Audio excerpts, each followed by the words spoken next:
Je suis resté fidèle à mes personnages. Mes personnages sont algériens. Mes personnages n'ont pas déliré, mes personnages ont subi. Mes personnages ont été tous torturés. Mes personnages n'ont pas souffert seulement de la guerre, mais aussi d'une longue et d'une grande histoire. Ce sont là les propos, mesdames et messieurs, de l'éternel Mohamed Issierhem, le grand peintre algérien, l'enseignant, l'homme qui a l'Algérie et les Algériens dans le sang. Le 1er décembre dernier, on a commémoré son 35e anniversaire de disparition. Pour nous, il est important ce soir de lui consacrer une soirée, une émission, bien sûr, car il fait partie de nous, il fait partie de notre identité, de notre culture, de notre histoire. On va l'écouter, Mohamed Issierhem. مين شفت الطيارة هذيك تفكرت أختي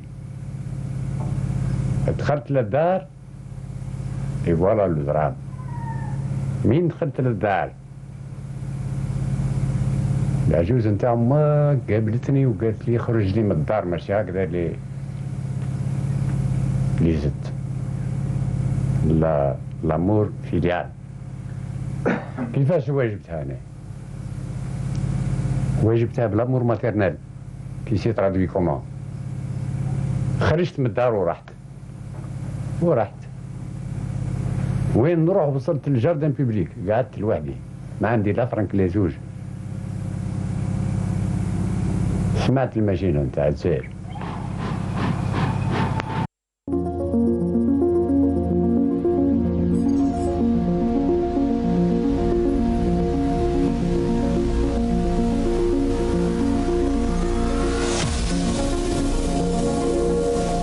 Madame, Monsieur, bonsoir et bienvenue dans Vision. Plus de 25% de la population vit quotidiennement avec des coupures ou des désagréments en matière de distribution d'eau. Un problème dû de l'aveu même des responsables du secteur, d'abord à une gestion chaotique de cette ressource. Sans parler de plus de 400 communes dans le pays désormais désignées comme zone d'ombre et qui attendent tout simplement d'être raccordées au réseau AEP de l'Algérienne des eaux. C'est plus de 3 millions de personnes qui n'ont jamais d'eau dans les robinets, manque de précipitations et gel des projets, gel de projets structurants et surconsommation en cette période de pandémie. Le secteur de l'eau ne sèche pourtant pas en stratégie pour mobiliser les ressources, surtout non conventionnelles vu les caprices climatiques et donc pour satisfaire les besoins en eau à plusieurs niveaux et à plusieurs segments d'activité. Pour en parler, nous recevons ce soir Monsieur le ministre Razqi Belaqi, ministre des Ressources en eau. Merci d'avoir accepté notre invitation. Je vous remercie de m'avoir convié à cette émission. Alors on sait que l'Algérie doit multiplier les ressources autres que la pluie pour accéder à l'eau. Ce n'est plus un choix mais une nécessité, Monsieur le ministre. Pourquoi on a peur d'évoquer tout simplement le mot sécheresse lorsque le phénomène est palpable, ne serait-ce que pour sensibiliser les Algériens sur notre situation hydrique? Moi je pense que ce n'est pas une question qui est liée à cette peur d'évoquer cette contrainte climatique, mais il faudrait s'assurer qu'elle y est. C'est vrai qu'on a connu un déficit et un recul en matière de précipitation, mais ce n'est pas une sécheresse prononcée et constatée. Parce qu'il faut savoir que la sécheresse, et on existe là, c'est énorme. Là, c'est énorme. Mais nous sommes pas loin, parfois. La sécheresse climatique qui est liée au recul des précipitations, dès qu'on constate un déficit en matière de précipitation, on peut dire qu'il y a une sécheresse climatique, il y a une sécheresse hydrologique. Là, elle est liée plutôt aux apports et au niveau des barrages du ruissellement. Et la dernière sécheresse, c'est la sécheresse agricole qui est liée au taux d'humidité du sol. On n'en est pas à ce stade-là. Il y a un recul, il y a une insuffisance en matière de ressources constatée pendant plusieurs années, mais on reste dans des quantités acceptables et des réserves qui permettent de prendre en charge les besoins tous usages confondus. Donc, on est au début de la saison humide. Heureusement qu'il y a eu des permis ces derniers jours et je suis très content. Et on ne pourrait évaluer la situation et dire que c'est une année sèche qu'à l'issue de la saison hivernale. C'est-à-dire en avril? Plutôt au mois de mai, parce qu'il faut savoir qu'avec les changements climatiques, la saison d'hiver a connu un recul, il y a un décalage de 16 ans. Oui. Donc aujourd'hui, on compte un petit peu sur ce décalage. Hein. Oui, heureusement, donc, on a fait des calculs statistiques et on s'est aperçu que février, mars, avril, je le dis chaque fois, c'est les mois les plus pluvieux et les mois qui apportent plus d'apport au niveau des barrages. Donc voilà, on doit attendre ces mois-là. Inch'Allah, il y aura de la pluie et j'espère qu'on ne va plus parler de sécheresse. Alors, l'Algérie vit avec un stress hydrique avéré depuis un peu plus d'une vingtaine d'années, peut-être même plus. Est-ce qu'il n'y a pas une forme d'anachronisme, Monsieur le Ministre, entre cette réalité complexe et le fait que tous les ministres du secteur de l'eau, y compris vous actuellement, promettent ou en tout cas œuvrent à raccorder tous les Algériens en eau potable en mode H24. Est-ce que c'est réaliste? Moi, j'ai jamais parlé du H24, par contre, j'ai parlé du quotidien. Parce que le quotidien, il est à notre portée. Du moment depuis le début de l'année, vous avez converti 86 communes sur 666 en H24. Au quotidien. Donc, c'est pas forcément H24. Non, le H24, il est difficile à atteindre du moment qu'on est un pays pauvre en eau. On n'a pas assez d'eau pour permettre à tous nos concitoyens... Et pour le quotidien, est-ce qu'il est toujours bien sûr. accessible? Écoutez, nous, on parle d'une hypothèse qui est très claire.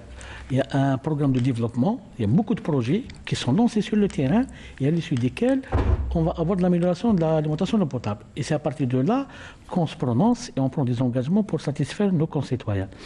Actuellement, il y a plus de 1100 projets au niveau local, il y a 1000 et quelques projets au niveau central, il y a plus de 3000 projets pour les zones d'ombre. Tous ces projets-là donc, concourent pour qu'il puisse y avoir une amélioration très perceptible de l'alimentation d'eau potable des populations. C'est pour ça que je pense que tous les ministres qui sont passés par le secteur se sont basés sur cette approche-là. Donc l'amélioration du service public d'abord par mettre à la disposition des citoyens des quantités d'eau suffisantes et leur permettre un accès à l'eau. Ensuite, il y a ce qui est un droit. Ce qui est un droit qui a été consacré d'une manière plus forte avec la nouvelle Constitution. Il y a aussi l'amélioration du service public lui-même. Il faut que le service public puisse atteindre un certain niveau de performance qui permet de garantir cette continuité du service. Et on travaille dessus, on a apporté beaucoup d'améliorations. C'est très compliqué parce que les entreprises, en particulier l'ADIE, qui assure l'essentiel de l'alimentation en eau potable, a beaucoup de difficultés. Et une difficulté la plus importante, c'est la difficulté financière qu'on est en train de prendre en charge avec le soutien du gouvernement. Il y a aujourd'hui cette réalité, les difficultés financières de l'Algérienne des eaux, avec cette réalité avec laquelle il faut composer aujourd'hui. Oui, notamment pour le dégel d'un certain nombre de projets. Et je vous donne deux chiffres. Le premier chiffre, c'est les créances. L'Algérienne des eaux détient plus de 40 milliards de dinars de créances auprès des établissements publics. Et il y a un programme de recouvrement. Il y a un programme avec le soutien de M. le Premier ministre. On est en train Où est-ce qu'il en est justement? Ça fait un moment qu'on en parle de ce recouvrement, de ce programme de recouvrement. Ça fait quelques années. C'est simple, mais ça commence à se débloquer. Algérienne des eaux commence à recevoir un peu d'argent. Pas au niveau espéré, mais je pense d'ici l'année prochaine, ça va s'améliorer davantage. Il faut savoir que cette année aussi, c'est une année un peu difficile financièrement. La deuxième information ou la deuxième donnée, c'est que l'Algérienne des eaux a aussi plus de 30 milliards de dettes. Et la grande partie des dettes, c'est des dettes de consommation énergétique qu'elle n'arrive pas à honorer. Et tout ça fait que l'ADIE...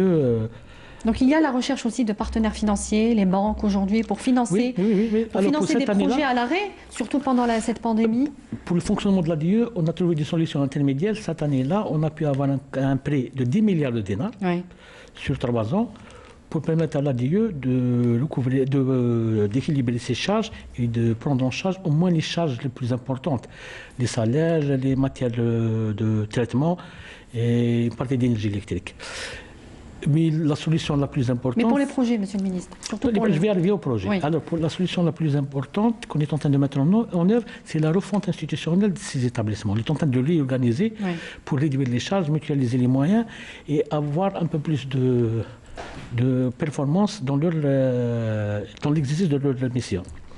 Pour les projets, donc il y a des projets qui sont toujours en cours, il y a des projets qui continuent d'être réalisés, il y a certains projets qui ont connu un gel, et heureusement que suite au conseil interministériel qui a été consacré à la problématique d'approvisionnement en eau, au niveau national, donc il y a cette décision de dégeler ces projets-là en fonction des priorités et en fonction des capacités financières. Alors quelles sont les priorités?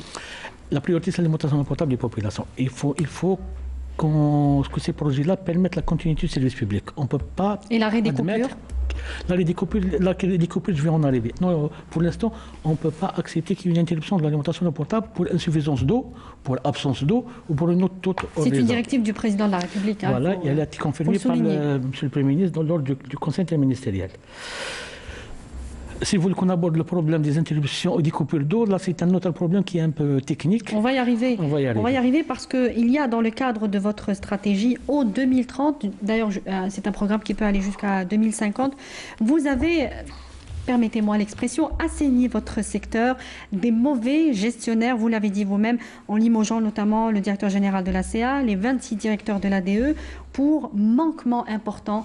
Il y avait cette étape importante qui devait être franchie, Monsieur le Ministre. Est-ce qu'il va donc y avoir un effet positif direct et rapide sur le fonctionnement en général des services de votre département? Je vais vous en parler de la stratégie parce que c'est l'élément le plus important dans notre démarche pour apporter de l'amélioration. Ce qui a été fait dans le cadre de l'assainissement des cadres et des responsables au niveau du secteur, c'est que c'est une opération qui a débuté au mois de février 2020. On a mis en place un dispositif d'évaluation de la performance des cadres. Oui. Il y a eu plusieurs inspections. Il y a eu plusieurs séances d'évaluation. Il y a eu un audit. Il y a un audit approfondi qui a pris du temps. Il y a eu même des enquêtes des services de sécurité. Tout ça a permis de prendre une décision dans le cadre d'amélioration. Et ça a permis aussi de donner la chance à beaucoup de jeunes cadres, très compétents, de prendre le relais. Et je suis satisfait de l'opération. Aujourd'hui, il y a une légère amélioration. Il faut du temps pour que l'amélioration s'installe définitivement. Vous dites que certains dirigeants de certaines agences de l'ADE bloquaient carrément, on arrivait à bloquer des projets. C'est pas grave. Vous dites qu'ils en arrivaient à bloquer certains projets carrément, consacrés par le... Je parlais des directeurs des ressources en eau au niveau du wilaya. Oui, des directeurs. Voilà, que vous avez les directeurs des ressources en eau, pour certains wilayas, ils ont paralysé le programme de développement. Moi, j'ai trouvé des opérations qui datent de 2012 qui n'ont pas été lancées sur le terrain. Oui. Au moment où beaucoup de populations et de citoyens ils étaient en train de confronter ce manque d'eau d'une manière terrible. Il y a aussi beaucoup de responsables qui sont à l'origine de situations dramatiques. Je prends un exemple dans une wilaya, ils ont entamé les travaux la veille de l'Aïd, ils ont coupé l'eau des populations, la veille de l'Aïd. Donc vous voyez, donc il y a un épisode qui a été assez récurrent. Assez récurrent. Donc tout ça, ça a été pris en charge et l'opération se poursuit. L'évaluation, c'est une opération continue, on le fait tous les jours. Il y aura une autre étape d'évaluation d'ici la fin de l'année. Donc il y a un nouveau mode de gestion il y a un nouveau mode de gestion basé sur l'évaluation des résultats et des objectifs continus. Très bien. Alors avec la CEAL, puisqu'on parle de cet audit qui a aussi, on a vu à travers lui le limogeage du DG de la CEAL. Le contrat de partenariat est toujours en cours jusqu'en août 2021. Vous dites que vous êtes en négociation avec Suez Afrique. Si je ne me trompe pas, qu'est-ce qui va se passer? Alors, premièrement, donc, il y a eu cette évaluation de l'alimentation potable de la capitale. Il y a eu une prise de décision concernant ces responsables défaillants. Donc, c'était le DG et une dizaine de cadres autour. Donc, ça a permis de mettre en place une nouvelle équipe. Et par contre, ce qui concerne le contrat Suez qui prend fin en 2021, donc pour le reste à réaliser, donc on a tenu une réunion avec les responsables de Suez. Et on s'est mis d'accord sur une nouvelle approche pour qu'on puisse reprendre en main la capitale. Définitivement. Il y a aussi beaucoup d'objectifs qui n'ont pas été atteints dans les contrats précédents. Le transfert de technologie. Le transfert de technologie, la sécurisation du H24 d'Alger, la réduction des consommations. Il y a beaucoup d'objectifs qui demeurent non atteints. Donc on leur a exigé une reprise en main et qu'ils mettent de l'intensif pour rattraper ce retard-là. Il y a aussi un axe très important, c'est la relève. On doit créer de la relève en compétence nationale. Oui. Donc ça, c'est une priorité. Et ça, c'est le know-how, c'est voilà. La transmission du know-how qui n'a pas été honoré. On travaille dessus. Nous avons une première évaluation au mois de janvier. En parallèle de tout cela, on a engagé 2 audits, une technique et l'autre administrative ou contractuelle. Donc il y a 2 bureaux d'études qui travaillent dessus pour voir ce qui s'est passé dans ces contrats de Suez pour qu'on puisse tirer le leçon est Donc, estimé... Après août 2021, qu'est-ce qui va se passer? Il va y avoir reconduction de ce contrat ou la recherche d'un nouveau partenaire? Vous savez, nous, on est partant pour qu'on s'occupe nous-mêmes de nos concitoyens. Est-ce qu'on en est capable? Je pense qu'on est capable, on a assez de compétences. Maintenant, il faut leur donner la chance et les rassurer pour qu'ils puissent prendre en charge. Parce que Suez, en fin de compte, c'est 3-4 personnes. Hein. Le reste, c'est des Algériens qui assurent l'alimentation potable des populations. Un contrat qui dure depuis 2006, hein, rappelons-le. Voilà, donc ça fait 14 ans, 15 ans, 3 contrats. Il y avait de l'amélioration, il faut le reconnaître, mais ça nous a coûté très cher. Une amélioration payée par l'argent des contribuables. Et je pense que d'ici le mois de janvier, on sera très fixé sur la poursuite au nom du contrat Suez. Mais je pense que tous les indicateurs nous recommandent de compter sur soi-même. Donc de ne pas reconduire ce contrat. Moi, je pense que c'est l'option la plus privilégiée. Très bien. Alors, il y a aussi cet objectif de réduire les pertes, hein, déjà à court terme, pour la fin de l'année 2020, jusqu'à 7% la récupération. C'est aussi une autre ressource. Vous dites que c'est la 4e ressource sur laquelle on peut compter, non conventionnelle. La récupération de 7% des pertes en eau, ce qui représente 200 millions de mètres cubes, soit l'équivalent de 5 barrages. Quels sont vos moyens pour y parvenir? On sait que c'est très complexe aussi de mettre cette stratégie en place. 7%, c'est l'objectif qu'on s'est fixé pour cette année, pour 2020. Et on n'est pas loin de l'objectif, donc ça avance. La preuve, on a renforcé l'ADIE, donc on a eu du renfort à partir des micro-entreprises. On est à 500 entreprises sur le terrain qui participent à l'atteinte de cet objectif. Au niveau d'Alger, il y a environ une centaine d'entreprises qui travaillent quotidiennement sur la réparation des fuites. Vous savez qu'à travers le monde, les réseaux atteignent un niveau de rentabilité d'environ 80%. Donc on admet jusqu'à 20% de pertes. De pertes. Alors que nous sommes à 50%. 50%, là, ça devient du gaspillage. Ça devient du gaspillage. Et c'est ce que je reproche à Suez au niveau d'Alger, c'est qu'ils n'ont pas travaillé sur ça pendant les 16 années passées. Donc on a mis en tête des priorités la lutte contre les fuites et on va travailler dessus. Nous avons un objectif d'atteindre ce standard international d'ici au plus tard fin 2024 ou 2025. Et c'est un objectif qui a été assigné à l'ADIE comme aux autres opérateurs chargés de distribution de l'eau.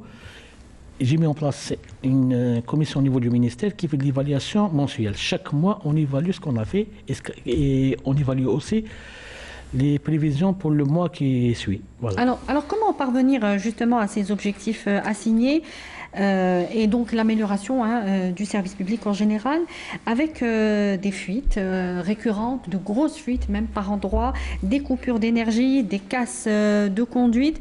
Est-ce qu'on peut parler d'un réseau techniquement vétuste? Tout à fait. Beaucoup de villes souffrent de la vétusté des réseaux. Il y a des réseaux qui ont plus de 30 ans d'âge. Qui ont été agressés par des raccordements non conformes, par des piquages illicites et tout ça. Donc c'est là que ce qu'on reproche aux politiques antérieures, c'est au lieu de travailler sur la rénovation des réseaux, donc ce qu'on appelle la demande en eau, pour réduire les fuites, à chaque fois qu'il y a un manque d'eau, on recourt à de la mobilisation, donc une partie va combler, évidemment en fait, vers les fuites. Et c'est pour ça qu'on a changé de stratégie au niveau des secteurs et on a favorisé et priorisé la lutte contre les fuites, la réparation, la rénovation des réseaux et bien sûr aussi tous les aspects qui sont liés à la gestion technologique d'une ville. Parce que les villes, c'est très compliqué. Les réseaux sont souterrains, c'est une toile d'araignée. Donc s'il n'y a pas cet apport technologique à travers des capteurs, une gestion numérique et télégérée, on ne pourra jamais gérer d'une manière convenable nos villes qui commencent à prendre des dimensions très importantes. Et alors la même chose aussi, un mot sur les eaux épurées. On en produit quelques 480 millions de mètres cubes, mais on n'en consomme que 50 millions. C'est là aussi une perte sèche en termes d'énergie, en termes d'efforts et en termes de coûts aussi pour le trésor public. On vient de finaliser une stratégie pour la réutilisation des eaux épurées qui a eu l'aval de M. le Premier ministre, qu'on va présenter au gouvernement incessamment. Donc elle s'appuie sur cette nécessité de valoriser ces eaux-là qui sont source très importante pour accompagner l'irrigation qui commence à se développer à plan de l'ampleur. Oui. Actuellement, nous avons 200 stations d'épuration qui cumulent une capacité de 960 millions de mètres cubes. Oui. Mais on n'est plus que 480 parce qu'il manque des raccordements et ça fait partie du programme à lancer dans les années à venir.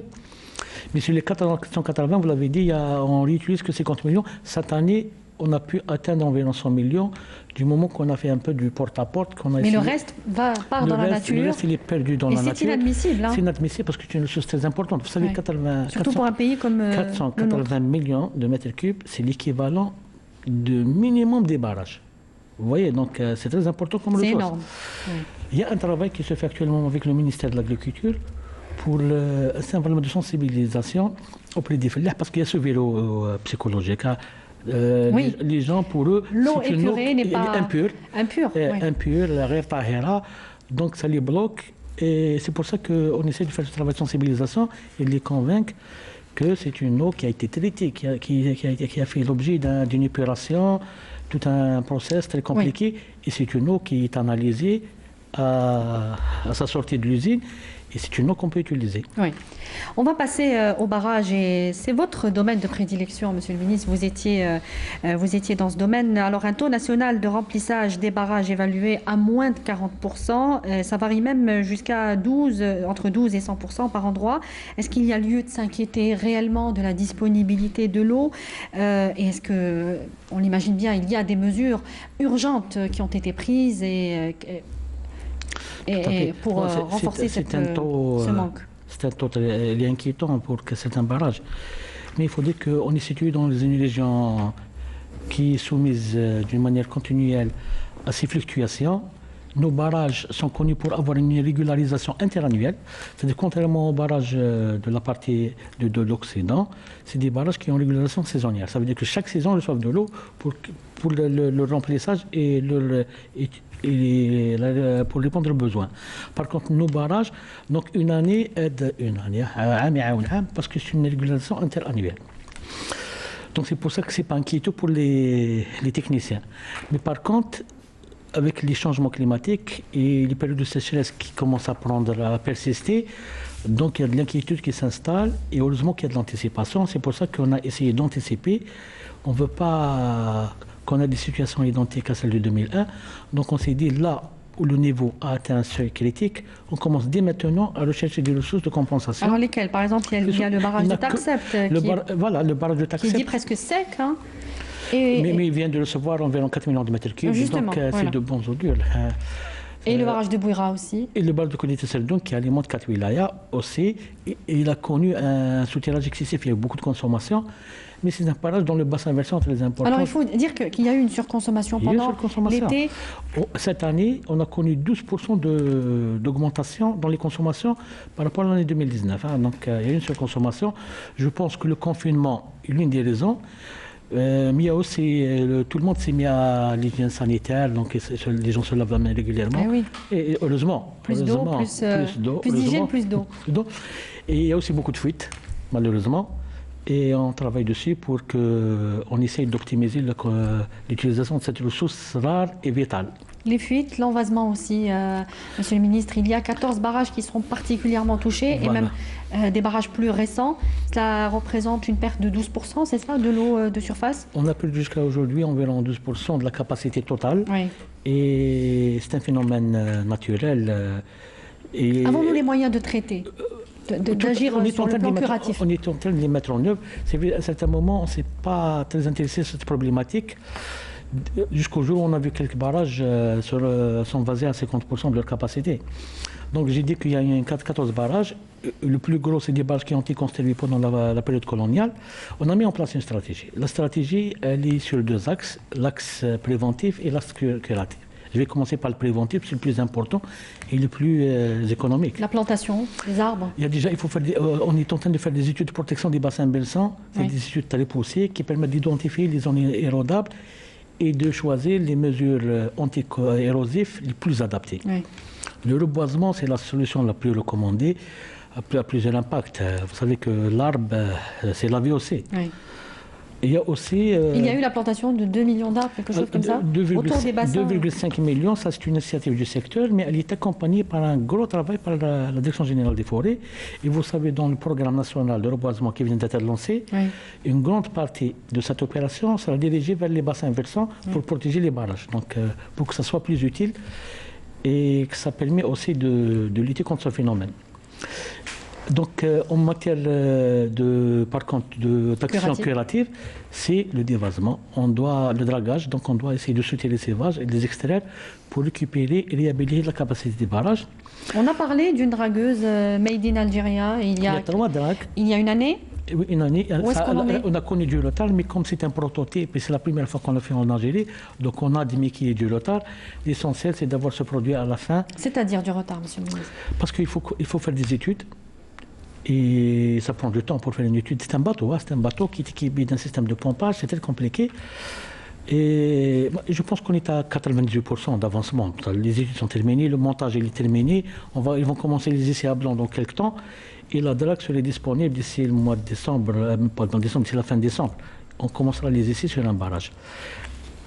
Quand on fait un prototype, on prend du temps. Parce que des fois, on fait une chose, il faut corriger. C'est de la recherche et du développement en même temps que la fabrication. Et je suis très content que l'Algérie puisse avoir cet outil-là, qui est très important. Oui. Vous savez qu'une drague coûte en moyenne 10 millions d'euros. Le fait de la fabriquer en Algérie avec une intégration qui a atteint 70%, on a fait de l'économie substantielle. Important. Substantielle. Oui. Et ça a coûté beaucoup moins cher qu'une drague importée. Ça nous a coûté autour de 4 à 5 millions d'euros au lieu de 10 millions, de la moitié du prix. Et avec la main-d'œuvre algérienne et l'ingénierie algérienne. Alors le recours aussi au forage, c'est une ressource envisagée, aussi pour pallier le manque d'eau. Près de 70 puits dans la nappe phréatique, dans le Grand Alger essentiellement. Est-ce que la capitale risque de manquer d'eau là aussi et subir peut-être des coupures ? Est-ce qu'on peut le dire aujourd'hui qu'il va y avoir un manque d'eau si la pluviométrie nous fait défaut et que nous pourrons peut-être revoir le mode en H24 par endroit ? On a commencé déjà de le revoir par endroit parce qu'on s'est aperçu que certains quartiers, pendant la nuit, on ne fait qu'alimenter les fuites. Il y a des coupures la nuit, effectivement. Il y a des coupures la nuit, au moment où on manquait de cette ressource. Vous savez que Qaddara, il était à peine à 20% de son taux de remplissage. Et c'est le principal pourvoyeur d'Alger. Donc on s'est dit qu'il vaut mieux réduire au moins les fuites pour préserver cette ressource. Mais en parallèle, on a lancé un programme, donc par anticipation. On a lancé un programme au niveau de la capitale, aujourd'hui de 71 au forage. Donc c'est des forages à profondeur variable. Là, pour certains endroits, on atteint 400 mètres. D'autres endroits, c'est à peine 60 mètres, comme ce fut le cas au niveau de Chiraga. Ces forages-là, ça va être un dispositif, s'il n'y a pas d'eau de compensation, dans le cas où l'année serait favorable, on aurait des pluies, ça va être un dispositif de sécurisation. Oui. Donc, ce sont là les mesures que votre département a prises. Très bien. Essayer de diversifier cette ressource et ne pas trop compter sur les eaux de surface, parce qu'on s'est aperçu que c'est les eaux les plus impactées par les changements climatiques. Dès que ça ne pleut pas, par contre, au niveau de la nappe, elle est moins impactée. Ça représente un pompage de combien sur 61 puits ? Les 71 puits, 71, pardon. On compte récupérer au minimum 270 000 m3 jour, ce qui est considérable pour la capitale, et ça permet de compenser une grande partie, dans le cas où, des déficits en matière de ressources superficielles. Alors, idem pour la nappe albienne qu'il va falloir désormais exploiter. Vous parlez d'une approche scientifique, voire mathématique, avec un pompage de 10 milliards de mètres cubes, c'est ça, par an, pour un potentiel estimé à 50 000 milliards de mètres cubes dans cette nappe albienne. Vous comprenez que cela inquiète certains spécialistes, parce qu'on avait tellement dit et redit que cette nappe albienne, on n'y toucherait pas, on la laisserait pour les générations futures. Et finalement, nous sommes contraints, notamment pour la relance de l'agriculture saharienne et les périmètres irrigués, donc de recourir à ces eaux souterraines dans le Sahara. Écoutez, nous, on pense beaucoup plus aux générations futures au contraire, le fait d'avoir fait des modèles mathématiques en place et les simuler pour comprendre le comportement de la nappe, pour savoir comment vont évoluer les réserves avec différents scénarios de consommation qui nous a permis de partir sur une hypothèse beaucoup plus sécurisée avec ces 10 milliards de mètres cubes. Donc le travail des scientifiques a permis de dire qu'aujourd'hui, on peut... Écoutez, il faut savoir que les modèles des années 70, qui étaient des modèles pas trop précis, ont permis de prendre la conclusion qu'on peut tirer 5 milliards de mètres cubes par an. Oui. Mais depuis la nuit des temps, on n'a pas dépassé les 3 milliards. Donc on a déjà une avance, on a assez de réserves. Ça, c'est un. De deux, les modèles actuels sont beaucoup plus précis et beaucoup plus sophistiqués. Ils permettent donc de pour l'estimation pour l'estimation et pour simuler le fonctionnement et l'évolution de la réserve. C'est-à-dire, c'est un modèle mathématique très complexe. Il permet, dès qu'on part sur une hypothèse de consommation, voir comment la réserve va évoluer. Et ça permet de prendre une décision sur son impact. Avec il y a une surveillance, hein, en fait. Bien sûr, non, il y a tout un réseau de pésométrie qui permet de voir la fluctuation de la nappe. Avec les modèles actuels, on a pu conclure qu'avec 10 milliards de consommation par an, il n'y aurait aucun impact sur la réserve d'ici, je dirais, peut-être 200 ans. Alors, est-ce que cette ressource ne devrait pas, plutôt, comme le disent certains spécialistes, servir dans le cadre d'un vaste programme d'édification d'un rempart vert, de lutte contre la désertification, la modification de l'écosystème, en somme, du développement durable? Est-ce que nous sommes dans ce cadre-là? Les 10 milliards vont être utilisés pour tous les usages. Donc, c'est-à-dire une partie sera utilisée pour l'alimentation potable des populations du Sud, comme ce fait le cas actuellement. Une partie sera transférée vers les hauts plateaux pour soutenir cette région-là pour l'irrigation. Une partie, la plus importante, je pense, c'est pour l'irrigation saharienne. Et dans l'irrigation saharienne, le barrage vert, les plantations d'arbres, tout ça font partie de ce grand schéma. Donc c'est un programme de développement durable. C'est un programme très intégré, très vaste et qui tient compte de tous les besoins au niveau continental même. Oui. Rappelons que la nappe albienne appartient en fait à un continent aussi. Voilà, plusieurs pays la disputent.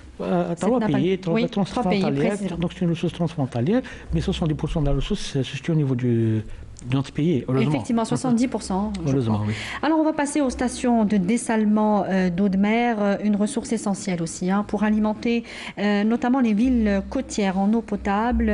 Nous avons 11 stations de dessalement d'eau de mer, mais rien que les stations de Foucault, Tipaza, de Ténès, de Mektaha Oran surtout, ou encore celle de Souk, Tleta à Tlemcen, gigantesque station de dessalement récente, hein, de plus de 500 millions de mètres cubes d'eau, connaissent de graves pannes techniques et défauts de production. C'est tout l'ouest du pays qui s'en retrouve impacté. Quelles sont là aussi les mesures d'urgence? On avait cru qu'on avait sécurisé l'ouest du pays pour s'attaquer à l'est et finalement nous devons revenir sur ces stations dans leur maintenance. Quelles sont les mesures qui vont être prises pour relancer la production à ce niveau-là? Moi, je suis toujours convaincu que le dessalement reste l'unique solution pour sécuriser l'alimentation en eau potable du littoral. De tout notre pays. Parce qu'il permettra de dégager les autres ressources conventionnelles pour les autres usages. Ce qui s'est passé au niveau du dessalement, donc je pense que les montages contractuels n'étaient pas bien conçus. On retrouve plusieurs contrats dans une même station. On va revenir sur les contrats. Juste parlez-nous d'abord des mesures. Des mesures donc, que vous avez prises. Il y a deux stations qui posent problème. La station de Sourklata qui est à l'arrêt depuis octobre 2019 et la station de Mekta qui connaît des perturbations, des pannes récurrentes et qui alimente Tarwa Wilaya, qui pose un grand problème. On n'a jamais atteint la capacité nominale. On est toujours au-dessous de 320 000 mètres cubes jour. Alors qu'elle peut produire jusqu'à 500 000 mètres cubes jour au nominal. Donc on peut admettre 98% de cette production. Oui. Les stations sont sous la tutelle du ministère de l'Industrie, plutôt de l'Énergie. Il y a un comité intersectoriel, puisqu'on est les consommateurs, on est les acheteurs de cette eau-là. On achète cette eau. On est en train de travailler. Le ministère de l'Énergie devrait bientôt d'ailleurs transférer ce dossier. On s'est mis d'accord sur un principe, il faut qu'on s'en occupe nous-mêmes de cette directement. Mais il faut que ça soit progressif, parce que c'est des contrats, c'est pas aussi simple, c'est très complexe. Mais on va travailler ensemble pour qu'il y ait un transfert progressif, pour que le ministère de l'Eau s'occupe dorénavant des stations de dessalement. Pour ces deux stations, donc il y a un travail, il y a de la réflexion. Il y aura un CIM qui va être consacré pour la prise de décision.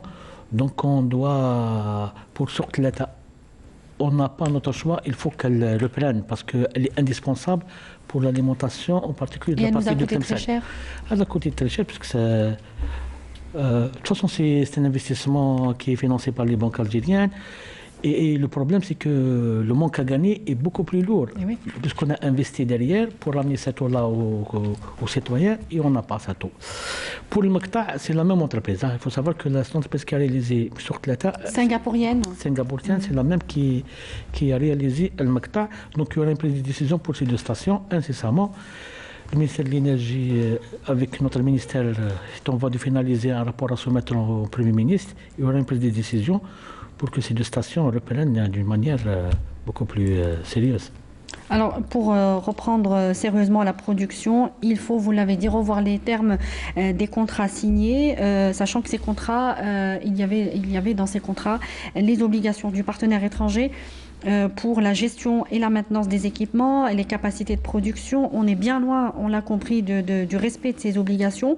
Dans ces deux stations particulièrement, allez-vous changer de partenaire, opter pour un partenaire plus sérieux ou alors aller vers un litige juridique inextricable? Qu'est-ce qui va se passer avec cette... Je n'ai pas envie d'anticiper sur la prise de décision. Je pense que le CIM va examiner tous ces aspects-là pour que la décision soit beaucoup plus avantageuse pour le côté algérien et non pas créer un litige préjudiciable. Par contre, pour les futures stations, donc on est en train de revoir toute la démarche. Donc il n'y aura plus de contrat BO que ça a été construit dans le passé.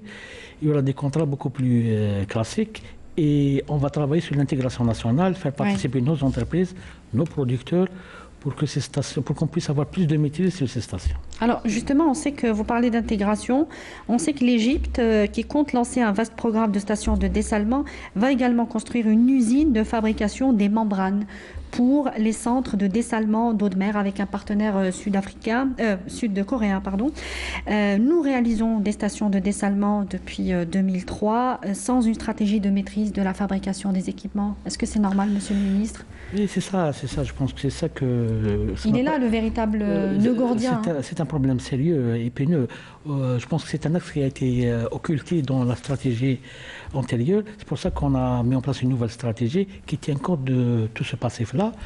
Et à partir de là, on s'est dit qu'il faudrait qu'on s'occupe nous-mêmes de nos affaires. Alors concrètement, on est en train de travailler avec le ministère de l'Enseignement supérieur, avec les universités, pour se lancer dans les recherches pour qu'on puisse produire nous-mêmes nos membranes.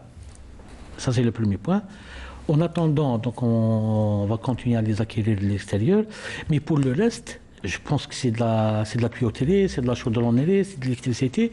On est en mesure de le faire du moment que nous avons eu beaucoup d'expériences fructueuses. Nous avons construit des stations de déminéralisation, c'est le même principe, c'est de l'osmose, avec des entreprises nationales. Il y avait des stations qui ont été étudiées, donc l'ingénierie, la construction, une intégration qui dépasse les 70% avec des entreprises locales. Donc je pense qu'on doit suivre la même démarche pour les futures stations de dessalement. Actuellement, il y a 3 stations qui sont en voie d'être lancées. Oui. On va opter pour cette nouvelle conception. Sur ces 3 stations? Sur ces 3 stations. Bien sûr, je parle sous le contrôle du ministère de l'Énergie, puisque c'est lui qui va poursuivre le lancement des stations de dessalement. Pour le court terme. À Alger, Annaba et Skikda. Alger, Annaba et Bijaya. Celle de Skikda, elle était destinée essentiellement pour le phosphate. Elle est différée, voilà. Alors les stations, on va continuer à en produire et à en réaliser justement pour sécuriser tout le littoral en matière d'eau. Combien va-t-on produire à terme et combien va-t-on réaliser de stations? Nous en avons 11 aujourd'hui. Quel est le programme sur ces stations? Et pour un volume d'eau estimé à combien? Vous savez... Dans notre stratégie, nos objectifs, on ambitionne d'atteindre une production de 2 milliards de mètres cubes par an. Ce qui correspond à une satisfaction d'environ 80% des besoins des 70% de la population, puisque 70% est basé sur la bande nord. Donc ces futures stations permettront d'alimenter tous les citoyens qui sont situés sur une profondeur de 100 km de la mer. Et ça permet aussi de dégager les autres ressources qui vont être libérées pour les autres usages en particulier soutenir l'irrigation et l'agriculture. Alors un dernier mot, Monsieur le Ministre, on a parlé des forages, on revient juste sur la sécurisation en eau potable du Grand Alger. Si la pluviométrie venait à nous faire défaut, qu'est-ce qu'il y aura comme mesure d'urgence pour parer à cette situation? Alors, donc c'était l'objet de CIM, c'est le premier point le plus important qui a été examiné par le CIM et qui a permis d'approuver le programme qui a été arrêté par le secteur. Donc, on va compenser tout le manquement d'eau qui serait généré par le recul des précipitations par les eaux souterraines.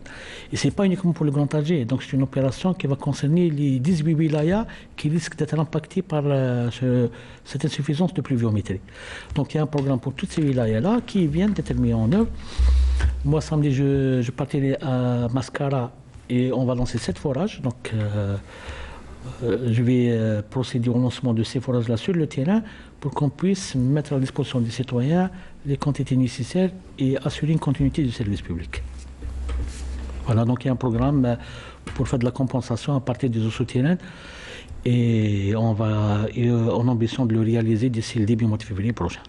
Un dernier mot aussi sur la sensibilisation, Monsieur le Ministre, sur la raréfaction de cette ressource si précieuse qui est l'eau. On le sait aujourd'hui, l'Algérien vit avec un ratio d'eau très pauvre par rapport au ratio consacré par les Nations Unies, un peu plus de 1000, vous me corrigerez si je me trompe, 1000 mètres cubes jour. Nous sommes à moins de la moitié en fait. Par an, pardon. Nous sommes à moins de la moitié. Est-ce qu'il y a un programme aussi avec le ministère de l'Éducation, par exemple, ou de la Culture, pour faire des spots et pour sensibiliser surtout les plus jeunes aujourd'hui, les futures générations, sur la rareté de cette ressource? Je vous remercie de m'avoir rappelé ce point parce qu'il est essentiel. On doit reconnaître qu'on est un pays pauvre en eau. On le sait, mais on doit le reconnaître avec conviction qu'on est un pays pauvre en eau et on doit tous œuvrer et avoir cette culture de la gestion de l'eau qui permet qu'on fasse des économies de la grande échelle. Mais est-ce qu'il y a un programme? On le dit souvent. Il y a un programme de sensibilisation, mais le problème, c'est que le citoyen, il faudra lui assurer déjà un service de qualité pour le convaincre pour qu'il fasse un peu d'économie. Pourquoi vous liez ces deux? Non, parce que c'est ça, c'est le terrain qui le dit. Donc c'est pour ça qu'on a commencé par le plus important. On doit nous-mêmes faire des économies d'eau. Au niveau de la fuite des réseaux, au niveau des piquages illicites. Ensuite, on doit passer à la deuxième étape, c'est de convaincre les citoyens qu'ils fassent un effort pour ne pas gaspiller d'eau.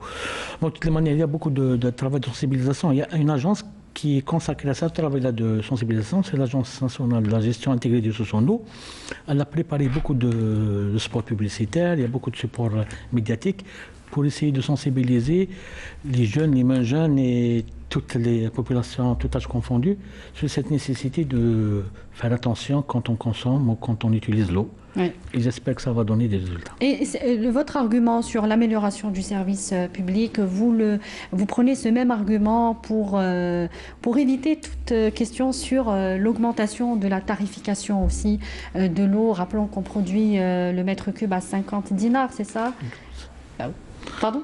12 dinars le mètre cube. Non, oui, on le cède. Oui, on le produit 50, mais on le cède à 12 dinars. Voilà, donc il y a un écart important, oui. Il y a un gouffre énorme entre ces deux tarifications. C'est la même chose mais encore une fois, personne ne veut se lancer dans cette... Non, c'est très compliqué. Tout comme pour l'énergie d'ailleurs. Parce que moi je pense que c'est déjà la relation entre le client et le prestataire de service.